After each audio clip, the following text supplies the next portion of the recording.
Oke. Terima kasih Pak Daniel untuk perkenalannya dan juga saya sampaikan salam ya kepada seluruh pemirsa Facebook dimanapun online berada ya. Kami senang dan tiap kali melihat banyak sekali ya, antara 500 sampai 1000 orang yang melihat acara ini ya, atau kebaktian ini.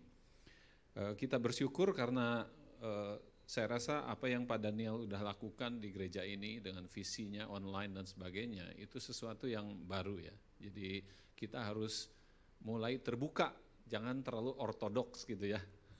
Dan ini saya rasa sudah dimulai dengan beberapa tahun yang lalu dan saya rasa kita sedang menjalani proses-proses seperti ini ya. Kita nggak tahu gereja di masa depan seperti apa ya, tetapi yang jelas firman Tuhan harus disampaikan sampai firman itu relevan untuk masing-masing orang. Oke, itu tujuannya kita. Dan menyambut bulan Desember ya, kita sudah lihat di sini ada Christ is the reason ya. Memang Kristus itulah reason kenapa saya ada di sini, karena Kristuslah itu alasannya ya. Mari kita mulai dengan slide yang pertama. Coba Bapak Ibu semua saudara-saudara ya, yang masih muda, tolong sharing ya, atau pikirkan, entah Anda merasa bahwa saya diberkati, atau Anda merasa berkat itu bukan dirasakan tetapi dipikirkan, boleh gitu ya. Atau saya tahu bahwa saya diberkati pada saat kapan. Ya, coba direnungkan. Saya mau panggil 5 orang ke sini ya. 5 orang ke depan untuk membagikan apa sebetulnya, kapan kita merasa bahwa kita itu diberkati. Ya, ini penting sekali untuk kita masuk di dalam paradox of Christ ya. Mungkin Anda tidak bisa menebak kenapa begini caranya gitu ya. Tapi ini sesuatu yang penting dan jangan menyesal seperti beberapa bulan sebulan 2 bulan lalu ya, waktu Andre ulang tahun waktu itu ya. Ini ada 5 sekarang, jadi jangan ragu-ragu ya. Ini tidak ada uang di dalamnya, ya tidak ada uang. Tapi ini kalau Anda nggak dapat pasti nyesal, oke? Anda dapat pun pasti nyesal, ya saya kasih tahu. Oke, mungkin itu yang paradoksnya gitu ya. Dapat nggak dapat pasti nyesel ini. Boleh maju ke depan ya. Oke, kasih tepuk tangan buat Pak Hendrata. Oke, 4 orang lagi yang mahasiswa saya minta maju, ada perwakilan mahasiswa 2-3 orang. Ayo, Leora, silakan maju. Gampang banget, tinggal membagikan. Oh, saya merasa diberkati Tuhan pada saat kapan? Anda tidak akan pernah lupa pengalamannya. Ayo, 1. Oke, 2, 3. Kesia yang baru datang dari 3. Oke, siapa lagi? Pak Michael kayaknya mau ya. Ya. 1 lagi perempuan, laki boleh atau perempuan? Siapa? Gaby mau? Oke, yuk. Ya. Nah, Anda akan mendapatkan message di sini. Anda nggak usah buka, ya. Bukan ini yang, tetapi Anda harus sharing. Saya merasa diberkati Tuhan pada saat kapan? Atau misalnya saya nggak mau pakai kata merasa, saya mau pakai kata pikir. Saya pikir saya diberkati Tuhan pada saat kapan? Boleh gitu, ya. Gampang nggak? Gampang ya. Oke. Nah nanti opportunity-nya ada di sini nih, ya. Ini boleh dibawa ke tempat duduk, nanti dibuka, dilihat. Mungkin nanti ada reward-nya ya, dari Pak Daniel kali. Ayo, ya, nggak usah dibuka karena bukan ini pertanyaannya. Anda tinggal sharing aja. Tidak ada pertanyaan yang salah, ya, tetapi pengalaman ini akan benar-benar tidak akan pernah lupa, saya jamin. Ya, boleh daripada Pak Michael. Jadi tinggal Pak Michael. Oh, saya punya pengalaman, saya merasa diberkati Tuhan pada saat kapan, gitu ya? Ya, saya merasa diberkati Tuhan pada saat saya sembuh dari penyakit saya. Oke. Pada saat sembuh ya.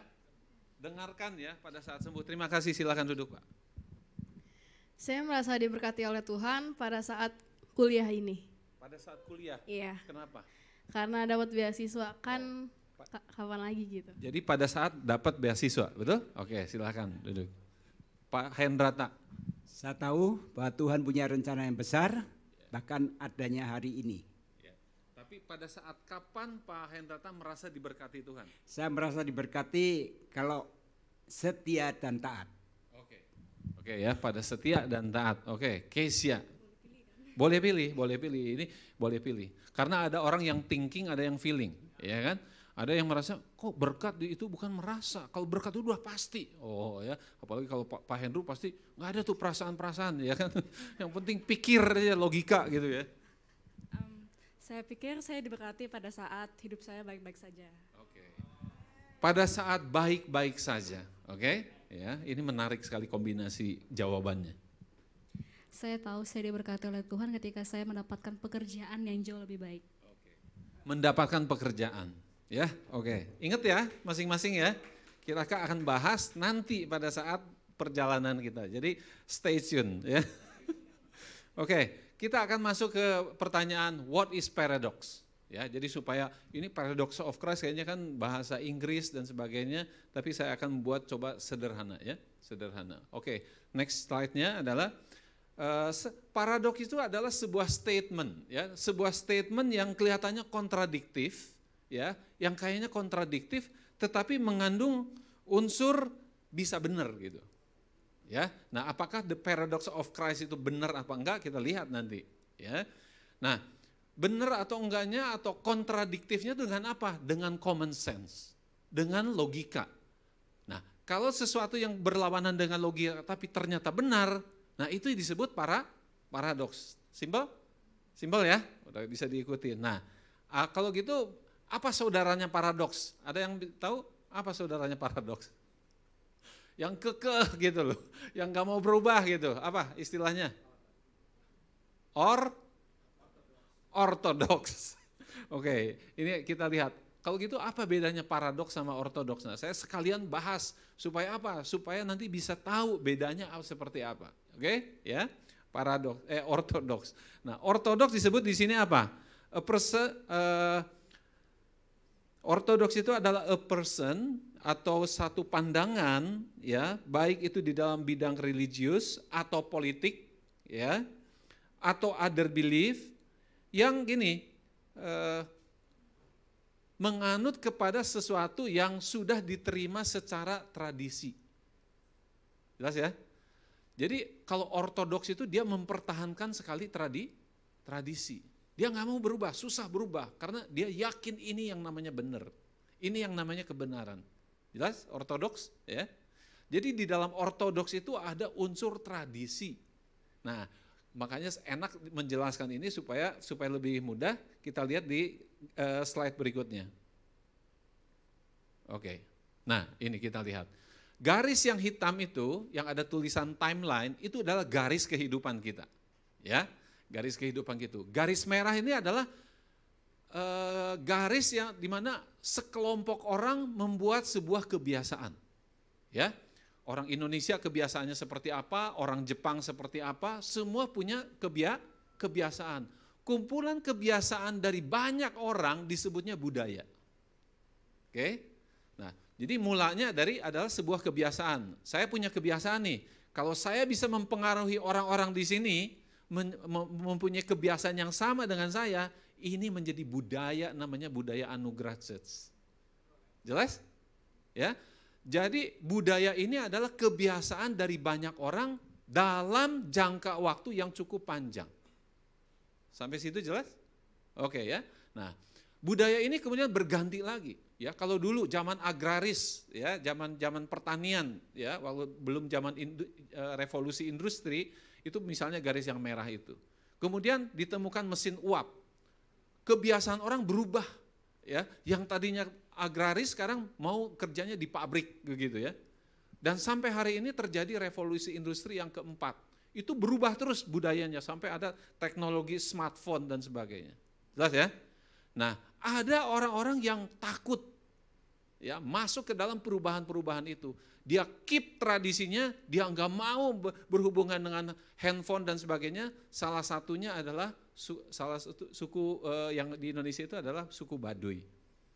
Ya, saya pernah ke sana gitu ya, jalan ke dalam gitu, mereka tidak mau mengadopsi namanya teknologi. Bahkan kalau dia mau pergi, dia jalan kaki dan tidak naik mobil untuk di daerah-daerah tertentu. Jelas ya?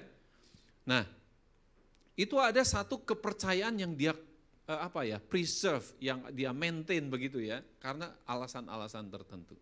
Ya. Nah, jadi di dalam di dalam gambar ini kita lihat ada yang namanya tradition atau culture. Culture atau budaya secara umum dibagi dua. Ya, ada budaya yang sifatnya mempertahankan apa yang sudah ada. Ya, nah, itu yang namanya budaya konservatif. Oke, jadi kalau orang-orang yang konservatif dia nggak mau berubah, ya, dia mempertahankan value yang ada, yang pernah didapat dari orang tuanya atau dari sekolah dan sebagainya.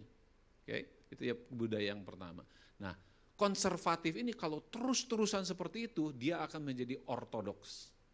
Ya, ada juga yang kalau di Eropa sana ada ultra ortodoks, bisa bayangkan nggak seperti apa?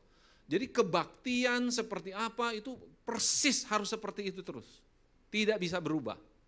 Ya, oke. Nah, tradisi yang kedua adalah progresif. Progresif itu artinya senantiasa mencari hal-hal yang baru. Progres tahu ya, kemajuan ya. Jadi progresif itu selalu mencari hal-hal yang lebih maju, lebih modern dan sebagainya. Nah, disebutkan di dalam bahasa Inggris adalah zaman modern atau zaman contemporary. Ya, zaman kontemporer itu artinya zaman sekarang. Nah, ini istilah-istilah ya, nggak apa-apa. Tapi nanti waktu masuk jadi jelas banget gitu nanti. Ya, jadi dua tradisi ini kalau kita mau lebih simpel, apa sih bedanya? Kalau konservatif mempertahankan tradisi seolah-olah itu adalah kebenaran sejati. Ya, saya ulang ya. Namanya konservatif itu adalah budaya yang mempertahankan tradisi seolah-olah itu sebuah kebenaran. Tapi progresif adalah sebuah budaya mencari kebenaran-kebenaran yang baru. Bisa lihat bedanya dua ini? Satu mempertahankan tradisi yang seolah-olah dia anggap sebagai kebenaran, yang kedua adalah mencari kebenaran-kebenaran yang baru. Nah, dua ini selalu ada ya. Jadi nggak bisa satu nggak ada, yang lainnya dihilangkan, nggak bisa. Dua-duanya selalu ada. Nah, jadi kehidupan manusia di bumi ini senantiasa membangun tradisi, itu makanya on earth tradition, ya, on earth tradition. Nah, ini yang kita perlu pahami. Dan tradisi ini bukan selalu benar. Tradisi juga banyak hal-hal yang bertentangan dengan Alkitab. Tapi sebaliknya banyak juga tradisi di mana dia tidak mengenal Tuhan, tidak bertentangan dengan Alkitab. Bisa dipahami dua ini? Ya. Jadi kita jangan senantiasa atau jangan cepat selalu menjudge sebuah kebiasaan, oh ini tidak alkitabiah dan sebagainya gitu. Oh ini dia kan bukan mengenal belum mengenal Kristus, berarti budayanya juga salah. Belum tentu. Ya, ada hal-hal yang dia tidak mengenal Tuhan tapi budayanya tidak bertentangan dengan Alkitab. Nanti kita banyak contoh-contohnya ya. Tapi ini frameworknya dulu ya, kerangka berpikirnya dulu supaya enak gitu. Jadi di dalam bumi ini yang dibangun oleh manusia adalah namanya tradisi atau budaya. Makin tinggi standarnya, makin tinggi budayanya. Ya, misalnya gini, kenapa barang-barang buatan Jepang misal 10-20 tahun lalu ya, itu sangat mahal gitu ya harganya. Kenapa? Karena dia mempunyai standar yang tinggi. Ya, presisi dan sebagainya, kekuatan bahan dan sebagainya itu tinggi banget gitu. Nah, semakin tinggi standar, semakin tinggi budayanya. Gitu. Oke. Nah, sekarang pertanyaan berikutnya, kalau di bumi seperti ini, kita pengen tahu di surga seperti apa dong? Ya, nah ini kita akan masuk sebentar lagi kepada paradox of Christ. Oke, next slide. Kita lihat yang terjadi di surga itu seperti apa. Di surga itu bukan tradisi, tetapi the truth. Sama huruf T-nya ya, yang kalau di bumi adalah membangun tradisi, tetapi di surga itu adalah kebenaran. Dan kebenaran ini tidak mungkin dijangkau oleh manusia dengan logika, dengan perasaan, dengan intuisi. Apapun tidak pernah akan nyampe kepada kebenaran, kecuali satu. Yang punya kebenaran itu datang ke dalam dunia ini, memperkenalkan diri, akulah jalan dan kebenaran dan hidup. Jadi tidak mungkin dengan teknologi apapun yang diciptakan oleh manusia bisa mencapai kebenaran itu. Kristus datang kepada dunia karena dia memperkenalkan diri sebagai jalan dan kebenaran dan hidup. Nah, jadi ini sesuatu yang interesting sekali karena manusia pengen tahu dong ya. Ribuan tahun setelah pada waktu manusia jatuh ke dalam dosa, ribuan tahun, berapa ribu tahun? Hampir 2000 tahun lebih, ya. Jadi total dari Adam sampai Kristus itu antara 6000 tahun. Ya, 6000 tahun. Bisa bayangkan enggak lamanya menunggu juru selamat 6000 tahun. Gitu. Tapi Tuhan itu timingnya pas semuanya gitu. Ya, pas, tidak bisa lebih cepat, tidak bisa lebih lambat. Tuhan sudah punya rencana, ya. Tuhan sudah punya rencana dan 6000 tahun orang nunggunya gitu. Apakah enggak antusias atau orang bertanya-tanya seperti apakah yang namanya Mesias itu? Nah, ini yang menjadi menarik. Nah, jawabannya ada di mana? Di Alkitab, ya tentu saja. Oke, next slide. Jawabannya ada di kitab Matius, ya. Jadi kalau saya gambarkan di situ pada waktu Tuhan Yesus lahir, ya itu ada namanya BC. BC itu before Christ. Jadi Kristus, kelahiran Kristus itu adalah menjadi tonggak sejarah dalam seluruh kehidupan umat manusia. Tapi aneh kan di sini ya. Kenapa Yesus lahirnya 6 atau 5 before Christ? Kan namanya Christ itu sudah menjadi patokan pada saat Christ lahir, itulah patokannya before Christ atau after. Betul nggak? Nah, ternyata kalau kita baca dari banyak literatur, before Christ atau BC itu dipakai ratusan tahun sesudah Kristus meninggal. Jadi BC itu enggak langsung dipakai pada menjadi sistem kalender. Ratusan tahun sesudahnya baru para ahli itu sepakat bahwa kelahirannya Kristus itu dipakai sebagai patokan. Tapi karena waktu sudah berjalan ratusan tahun, kemudian dihitung balik sama para ahli, ternyata ada kesalahan. Nah, kesalahan ini akhirnya ditemukan bahwa sebetulnya Kristus itu lahir 6 sampai 5 tahun before Christ, BC yang titik nolnya itu. Nangkap ya? Jadi ini jangan bingung di situ. Itu nggak usah diperdebatkan gitu ya, nggak usah diperdebatkan. Yang saya mau adalah yang warna merah dan biru yang tebal di situ. Yang warna merah pertama adalah pada saat Tuhan Yesus memulai ministrinya. Ya, jadi ada 3 garis besar kehidupan Kristus pada saat dia dilahirkan, pada saat dia melayani, tumbuh, dan pada saat dia mati dan dikuburkan kemudian bangkit. Oke, nah itu yang warna biru di situ. Nah itu sebagai perbandingan antara titik merah yang besar sampai biru itu kira-kira berapa di situ? Antara 3 sampai 3,5 tahun yang kita sering baca ya atau sering kita dengar.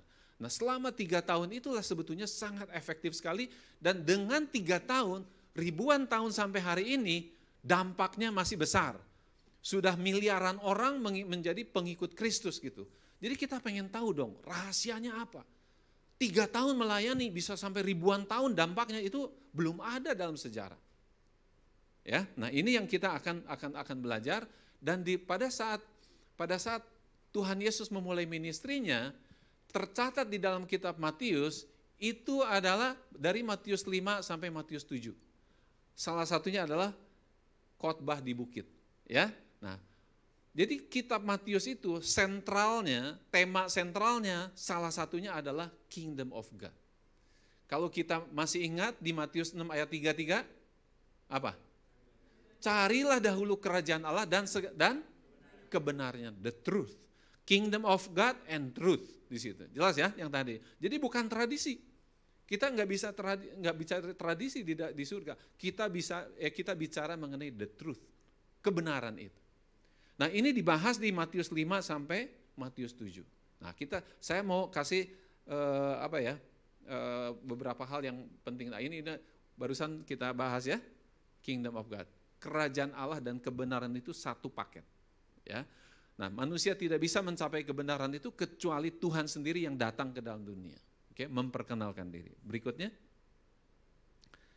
Nah, ini adalah 3 tahapan kehidupan Kristus, ya. The birth, the ministry, and the death. Ya. Nah, sejak lahirnya pun Kristus itu selalu penuh dengan sesuatu yang tidak biasa, unusual. Ya, kenapa? Nah, satu misalnya gini, tidak cocok.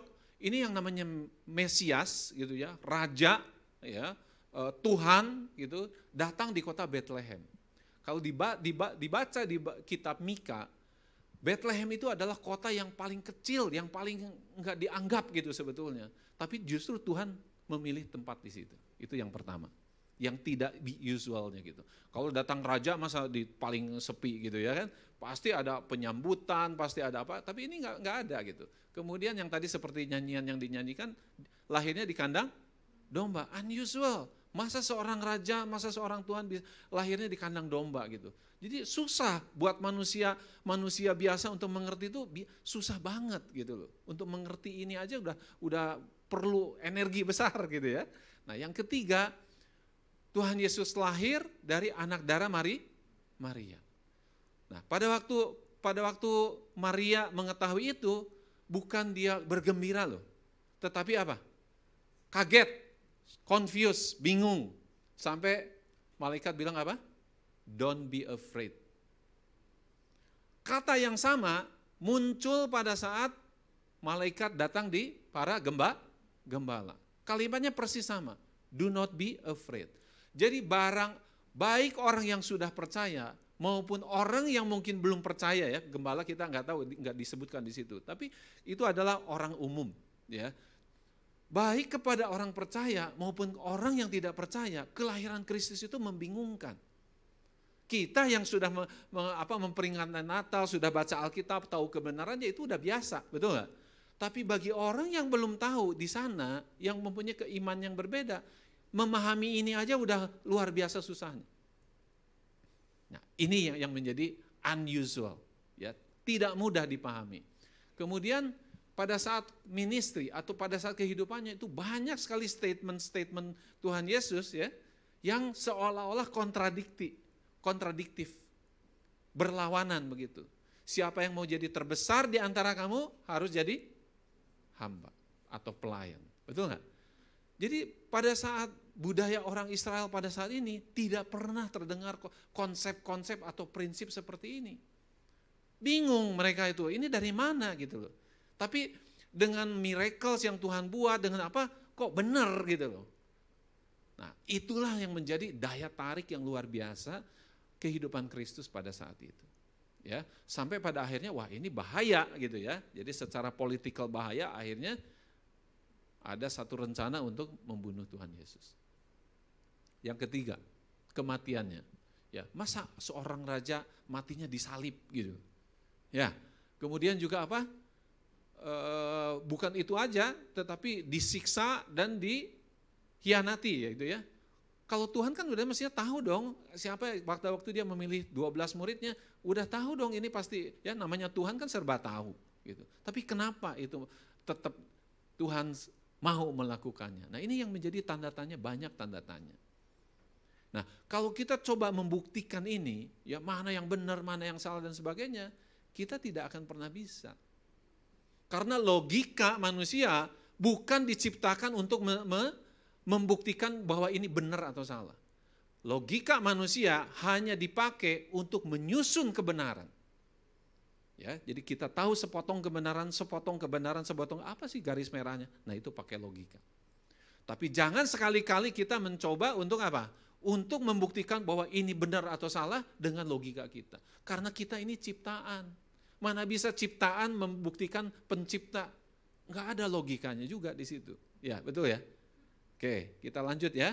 Oke, nah ini dari kehidupan dari awalnya ini secara garis besar dari bab 1 sampai bab 28 itu full of unusual. Belum paradoks nih di sini.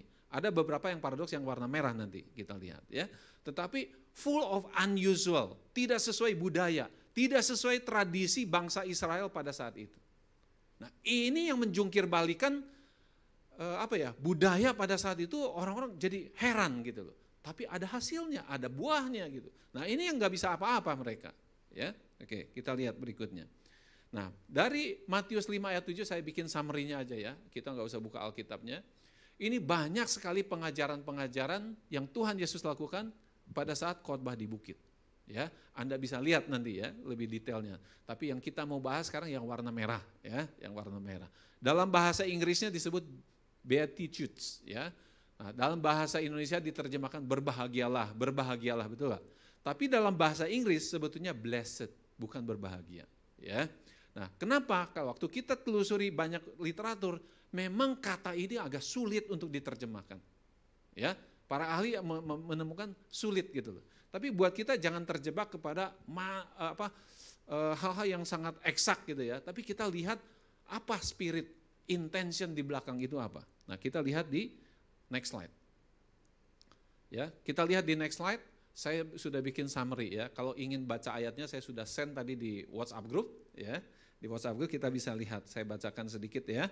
Maka Yesus pun mulai berbicara dan mengajar mereka. Katanya, berbahagialah orang yang miskin di hadapan Allah karena merekalah yang punya kerajaan surga.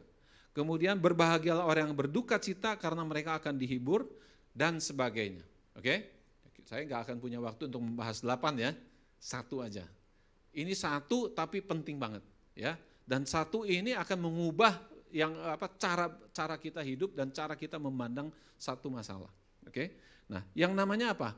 Poor in spirit. Kalau bahasa Indonesia itu miskin, tidak disebutkan ya. Jadi miskin. Miskin apa? Nah, banyak orang mengatakan, oh kalau ada orang miskin berbahagia kamu gitu ya. Itu enggak betul. Karena bukan itu maksudnya Tuhan Yesus. Poor in the spirit nanti kita terjemahkan karena ini juga menjadi sesuatu yang sulit untuk dipahami gitu ya. Nah, kita lihat di ayat-ayat berikutnya. Coba kita lihat. Ini next. Oke, ini salah satu contoh aja bahwa ini udah mulai paradoks ya, mulai paradoks. Jadi kalau ada orang yang memaksa lo, bukan minta lo, memaksa engkau berjalan 1 mile, jalanlah 2 mile. Artinya apa? Ada extra mile attitude, ada yang lebih daripada yang diminta begitu, ya. Nah ini salah satu contoh, ini mulai masuk ke paradoks. Tapi kita coba terus dulu. Oke. Nah, apa sih dampaknya? Nah, disebutkan di bagian akhir di Matius 7 ayat 28 sampai 29, ya. Disebut di situ.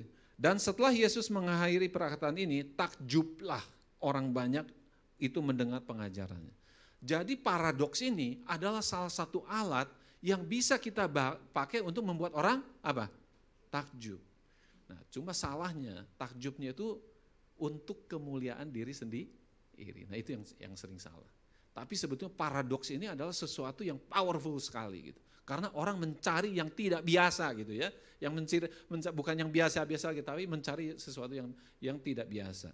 Nah, ayat 29-nya yang menarik begini. Selain dia takjub, sebab dia itu mengetahui ya, yang hadir pada saat itu mengetahui, sebab ia mengajar mereka bukan sebagai orang yang berkuasa, tidak seperti orang yang ahli Taurat. Jadi kalau ahli Taurat paling juga kan, oh kamu nggak boleh ini, harus bagian ini. Tapi kalau Tuhan Yesus mengajar itu dengan kuasa gitu. Ada buahnya, dia bisa buktikan gitu.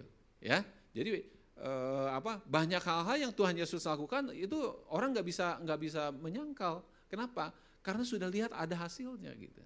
Nah ini yang penting ya. Jadi dampak daripada pengajaran Kristus itu sebetulnya luar biasa, ya, dahsyat sekali. Nah, ini masih di bagian berikutnya ya. Apa sih sebetulnya tujuannya gitu? Apakah Tuhan Yesus itu mau mencari sensasi gitu? Atau pada saat kita maksudnya ngobrol sama orang memakai berbagai macam paradoks, apakah untuk kita hanya sensasi aja? Nah, kitab Matius dengan jelas menuliskan di bagian slide berikutnya, silakan ya. Matius 5 ayat 16 dikatakan begini, demikianlah hendaknya terangmu bercahaya di depan orang. Supaya apa? Supaya mereka melihat perbuatanmu. Jadi kita nggak bisa mengharapkan orang-orang yang tidak percaya melihat Tuhan Yesus. Nggak bisa.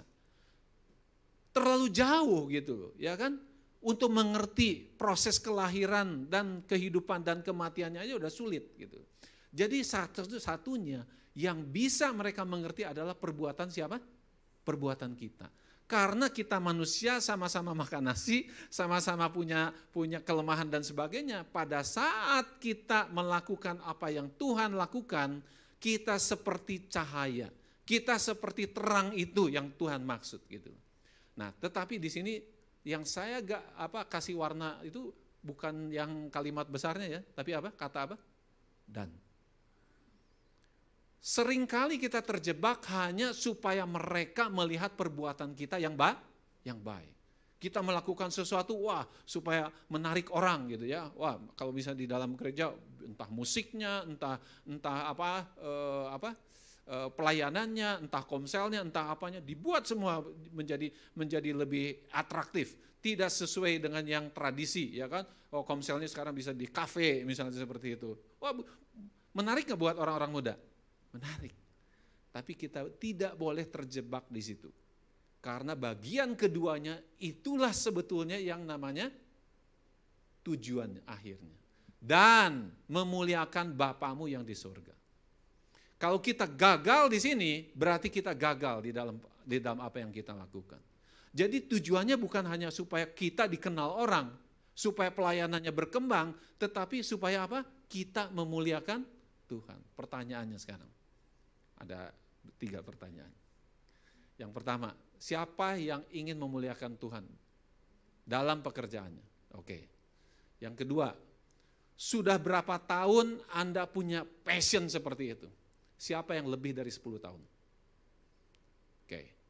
Berarti sisanya saya anggap di bawah 10 tahun dong ya. Nah, sering sekali kata-kata ini diucapkan, memuliakan Tuhan.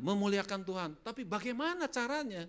Kalau kita tidak tahu caranya, kita juga sebetulnya kita tidak tahu apa yang kita mau lakukan. Nah, saya sudah bikin satu ya. Nah, ini merupakan hasil perenungan cukup lama ya. Hari ini saya bagikan satu. How to glorify God. Dengan akronimnya yang biasa glorify ya, tapi hanya saya bagikan satu, kalau enggak selesai ini ya.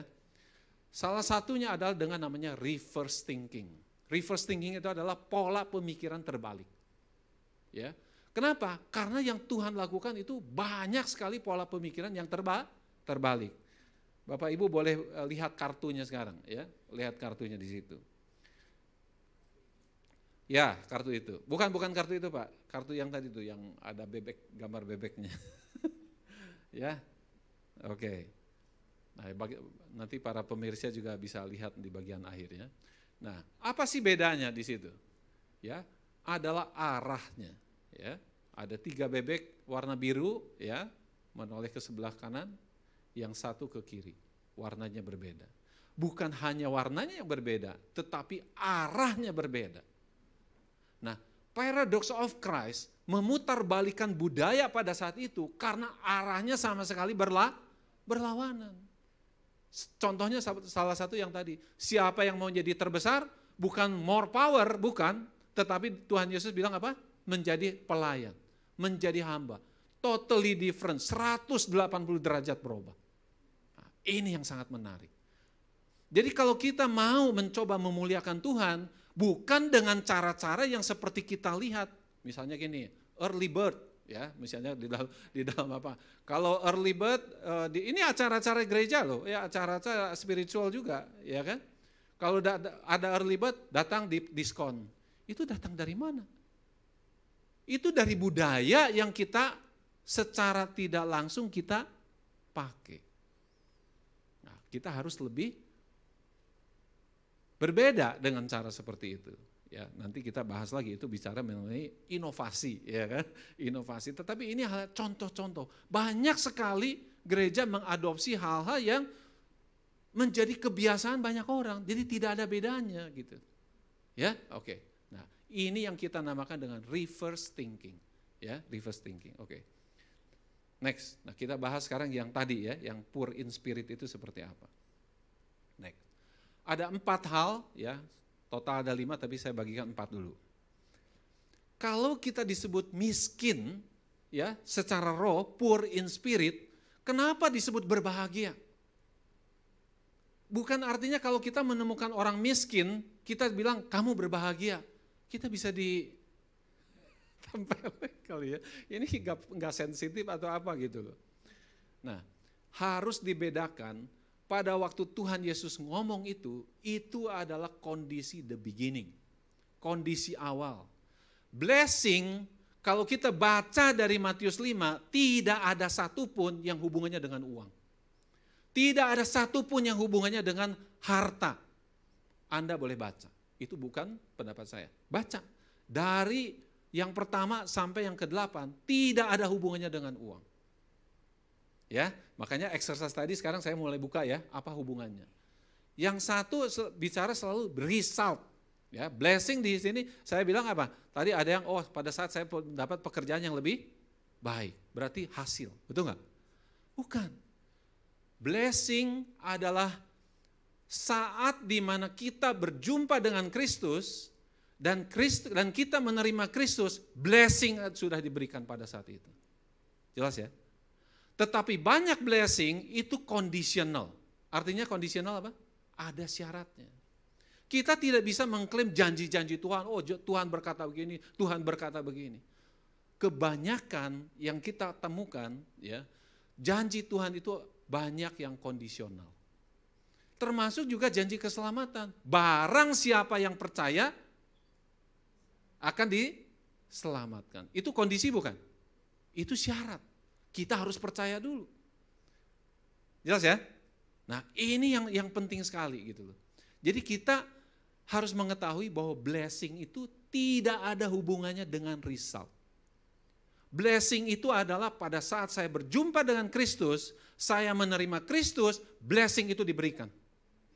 Makanya pada saat Tuhan Yesus khotbah di bukit, pada saat Tuhan Yesus melihat orang banyak seperti itu, dan keadaannya apa yang pada saat itu terjadi, Tuhan Yesus mengatakan, blessed are those who poor in the spirit. Mungkin mereka, apa artinya spirit? Meaning of life. Mereka tidak punya arti hidup. Mereka juga tidak tahu tujuan hidup mereka kemana, betul nggak? Kenapa disebut blessing? Karena dia sudah berjumpa dengan Kristus pada saat itu. Jelas ya? Jadi jangan kita menghubungkan blessing dengan result. Blessing itu adalah satu momen luar biasa perjumpaan kita dengan Tuhan.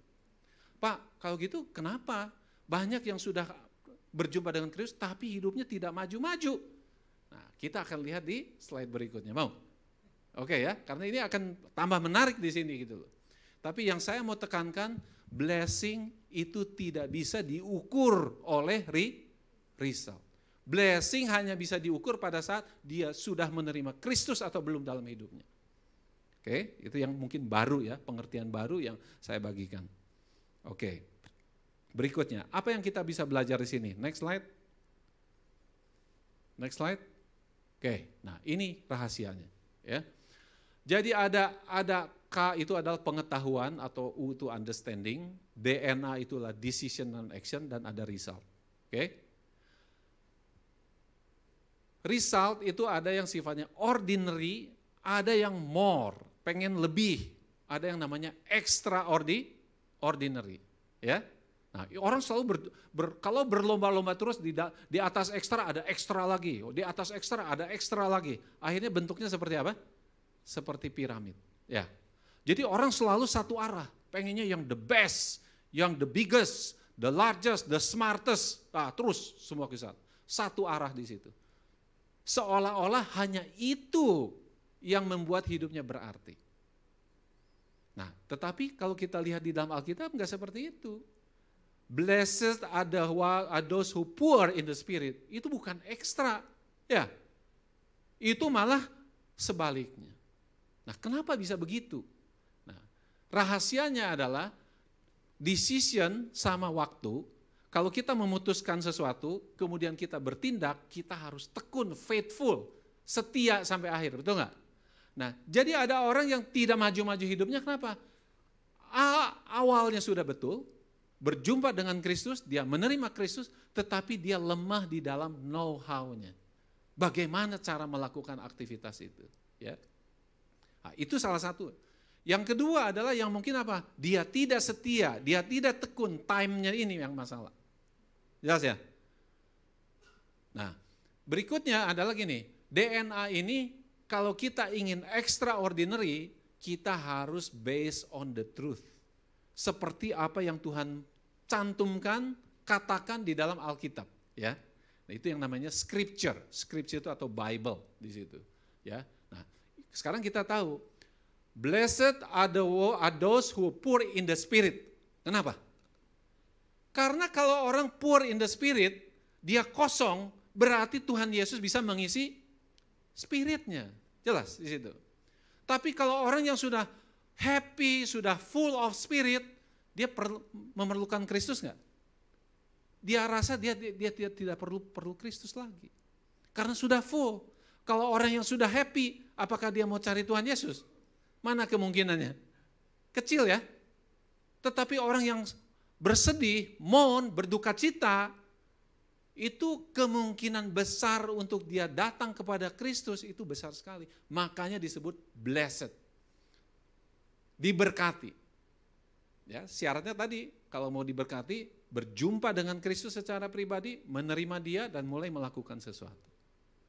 Nah, ini adalah salah satu penjelasan yang supaya kita tidak hanya mentafsirkan apa yang tertulis di Alkitab. Oh, kamu susah ya, berbahagialah karena Tuhan Yesus bilang begitu di Matius 5 gitu. Bukan seperti itu ya. Jadi ada kondisi beginning, ada kondisi ending. Kalau beginning itu huruf B, ending itu dimulai dengan huruf E. Kalau digabung jadi apa? B. B itu apa? Menjadi. Nah, kalau Anda mau menjadi sukses, Anda harus ada beginningnya, harus ada endingnya. Dan semuanya di dalam proses ini harus berdasarkan firman Tuhan. Ada orang yang beginningnya bagus, endingnya jelek. Ada beginningnya bagus, prosesnya bagus, endingnya jelek. Jelas ya? Nah, ini kenapa kita nggak boleh terjebak hanya kita doa terus gitu loh. Tapi kita juga harus memahami mekanisme ini. Ya, bahwa apa? Bahwa kita harus jelas apa yang kita gumulkan. Ya, apakah di dalam decision-nya atau di daerah kesetiaannya, time di sini, atau justru dia salah menerjemahkan firman Tuhannya. Nah, ini akan semuanya berpengaruh kepada result tadi, ya. Jadi sekali lagi ya, kesimpulannya blessing tidak bisa diukur oleh hasil. Ya, ada banyak contoh di Alkitab yang dipancung kepalanya gitu, ya. Tapi itu tetap diberkati, blessed. Kalau dilihat dari hasil, mana bisa kita sebut blessed? Oke ya, jelas. Next. Nah, balik satu dulu ya, yang tadi. Jadi kuncinya adalah should be based on truth di situ ya. Keputusan itu harus berdasarkan kebenaran. Ya. Nah, kebenaran ini yang sifatnya eksepsional. Exception itu kecuali. Jadi kecuali itu banyak atau satu? Exception. Kecuali itu, satu.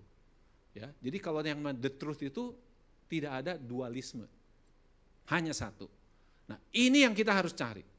Jadi kalau decision kita exceptional based on truth, pasti hasilnya extraordinary.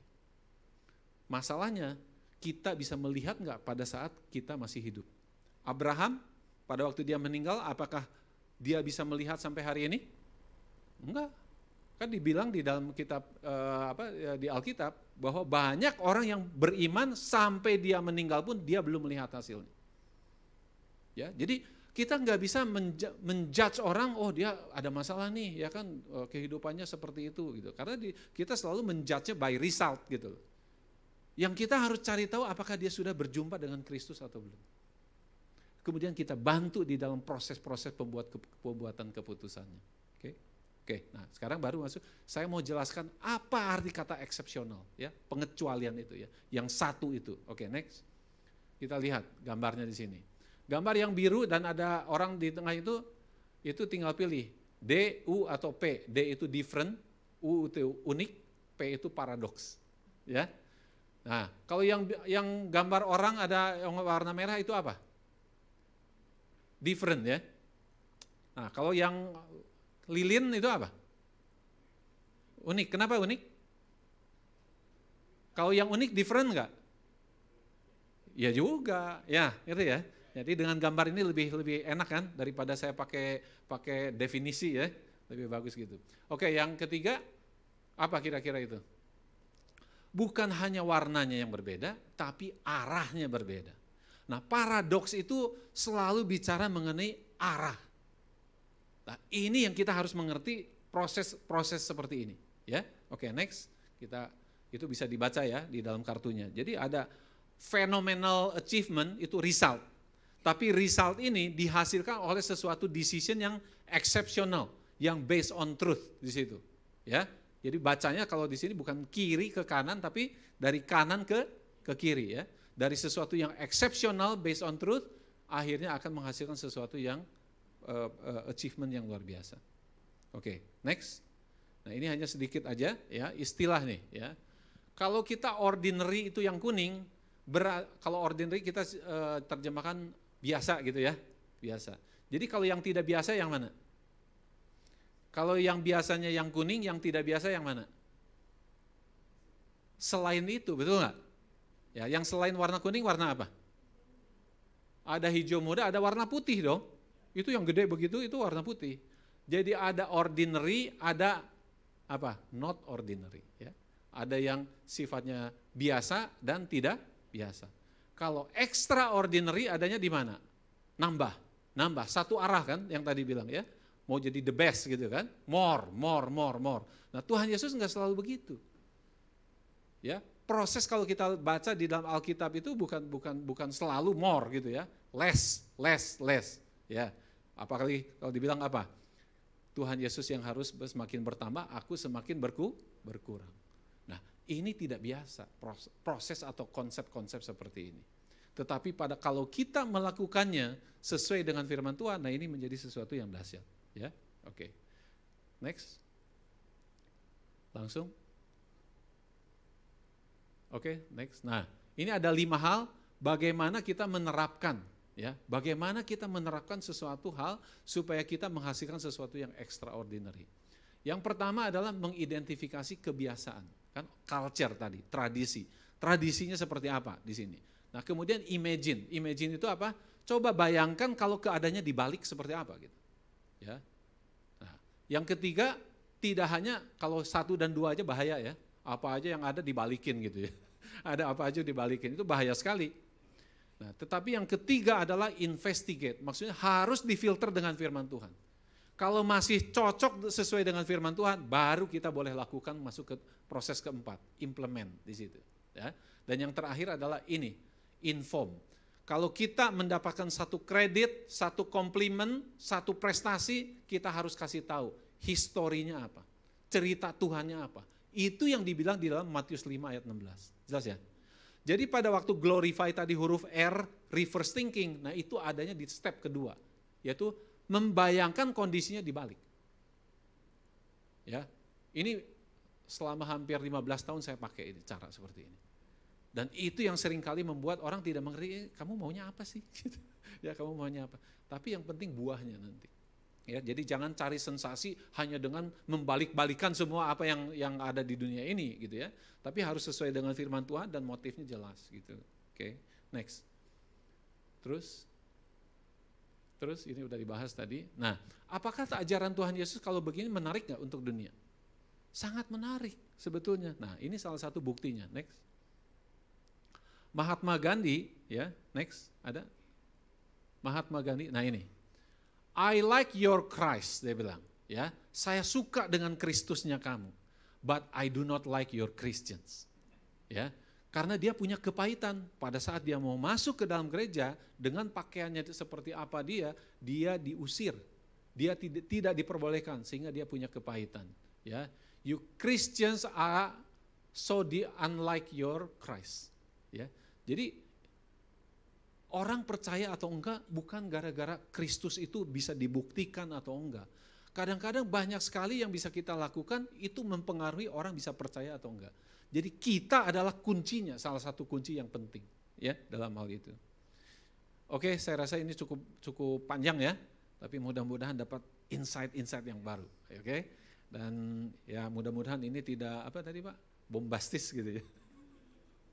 Oke, terima kasih.